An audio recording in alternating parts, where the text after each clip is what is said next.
So first, everything we do, we're a cooperative. I think it's a really important thing to remember. We're a cooperative. We're not a nonprofit.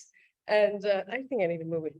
Okay, there we go. Okay, and now I can see folks. Hi. Thank you. So everything we do is a cooperative effort. Everything we do is made possible by our members in our community. So we want to really take a quick moment to thank so many of you for contributing your energy, for making this gathering possible. We see you, people,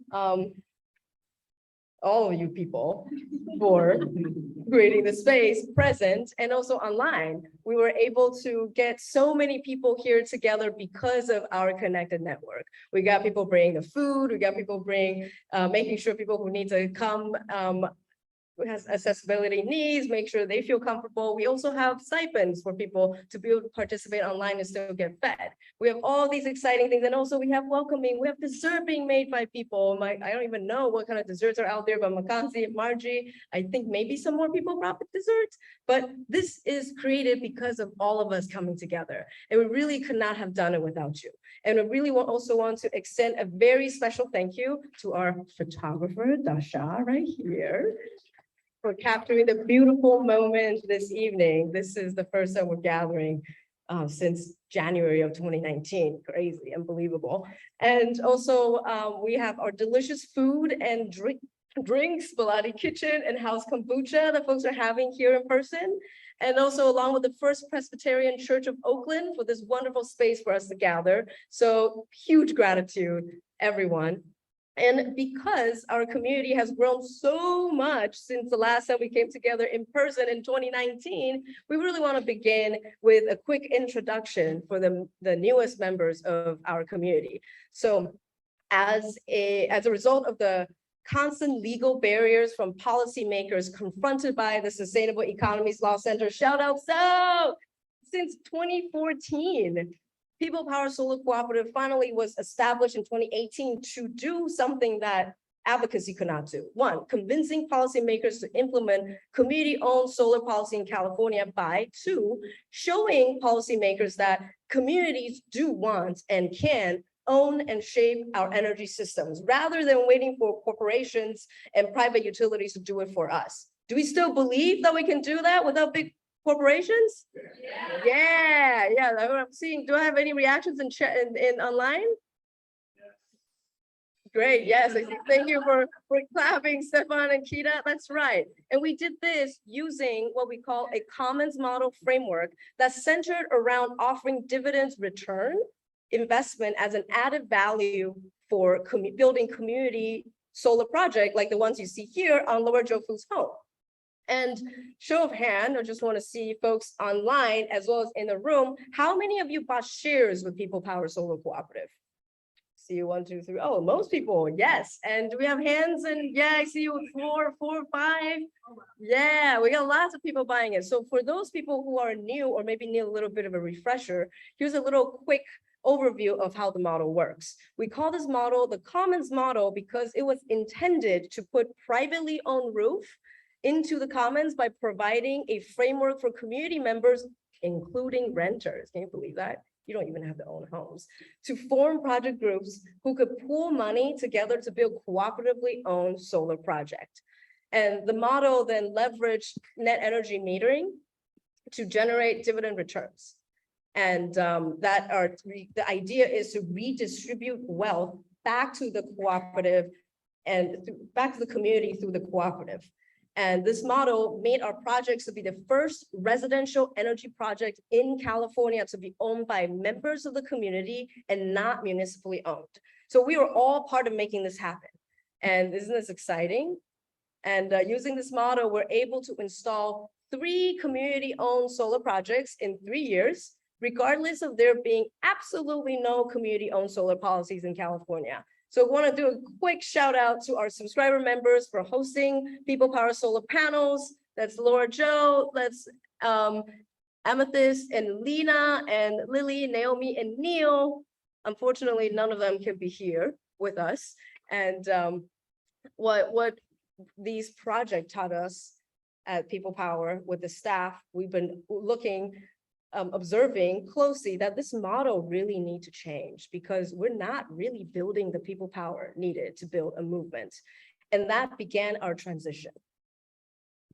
At the same time of our transition, policymakers began to send clear signals that they had no intention of implementing community-owned solar policy. And in fact, they're being pushed by utilities to roll back policies such as net energy metering. These attacks on net energy metering were clear indicators that convincing policymakers could no longer be a viable strategy to build power. So I want to do a quick show of hands here, also online too, because we're watching you. If you've been engaged in net energy metering advocacy this year, want to see anyone? Oh, so 1, 2, 3, 4, 5, 6. And we got 2, 3, 4 online. Yes. And for us at People Power Solar Cooperative, net energy metering advocacy is not about saving solar. For those people who are looking at net energy metering, it's a lot of save solar. Save solar for us is not about saving solar. It is a critical defense mechanism to protect our community power building work from more corporate grab in the energy transition. Because right now we're facing big investor utilities trying to take more control. And at the same time, we have big solar companies and developers trying to take advantage of the transition. So this is a defense mechanism for us to get there. So recognizing all that reality, we revisited the ongoing pain point of the dividends return commons model framework. And that pain point is that passive investments in general owner shares was the main activities our members were really engaged in. And that was pretty much it. That basically means it bypassed the essential role of project groups, which was designed for small groups of members. You can see that was gone to be the driver's seat of the cooperative's activities, reminding us that even with net energy metering policy in place, that we're able to come up with innovation to do something, we actually need a lot more people engaged in organizing with us to own and share our energy systems together. So put it in summary, we need people to build people power. We don't actually need these policy net energy metering to build people power. It's all about people, and that's where we're centering everything. So as we're centering that, we started the year by asking our members what you all need to be more deeply engaged in building projects. We did so by hosting a series of office hour sessions, one-on-one conversations, and connecting over emails and text messages with so many of you. And we heard from you that, one, what you need is tools and resources are needed to better understand how the energy system works today, so we can figure out how to get doing something. And then also processes needed to put in place, along with clear and accessible pathways to engage with the cooperative, all tying the need for capacity to engage with people power, recognizing that we're also in the time of COVID. So capacity engage was really challenging. And finally, we heard clearly that building tangible alternatives to PG&E must remain a key strategy of the cooperative, because it is core to why so many of you joined the cooperative. To meet these needs, we went into springtime with a focus on fostering a shared understanding of the energy systems we seek to change by creating and facilitating the Tools for Transition series. Does that sound familiar to people, maybe? So the Tools for Transition series we got here offered an opportunity to root in a foundational understanding of the history of corporate utilities in California, leading up to how they ignite wildfires today. You cannot change what you don't know. And these series lasted 6 weeks and resulted in the creation of 10 videos that are accessible to people on People Power's YouTube channel. So quick show of hand right now. Did anyone here today join Tools for Transition in the spring? Any session counts? Yes, even if it's one. Yeah, hell yeah. And I got 1, 2, 3 online. And we also want to check, 5 online. Is anyone willing to share one thing you learned or most enjoyed about the series? If you want to say something, drop in chat so Yasir could make sure you can join us. Right here, I will run you the mic so they can hear you. Anyone willing to share one thing you learned or most enjoyed about this series? I can't tell if these hands up are hands because you were here. Did an icebreaker already. I can go. Yes. I mean, I enjoyed the music. He was also very nice to understand about learning about the water beds and about things beyond this. Obviously, the things are important, but as we've been talking about land, food, and water are also very important. So it's really cool to kind of, you know, and then one of the questions is the watershed was, and you can come back up with that prophecy. And so it was really cool. Inspired and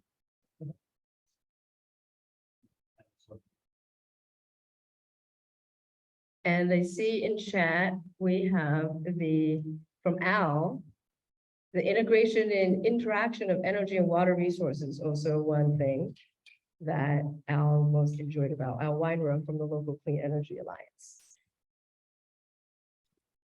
Okay, and now from these co-learning sessions, we really, some exciting lessons learned was that people were more interested in hyper-local content, like learning about the local watershed, as Candace said, than they were about PG&E power staircase that provides power to Oakland, but that's like more than 200 miles away.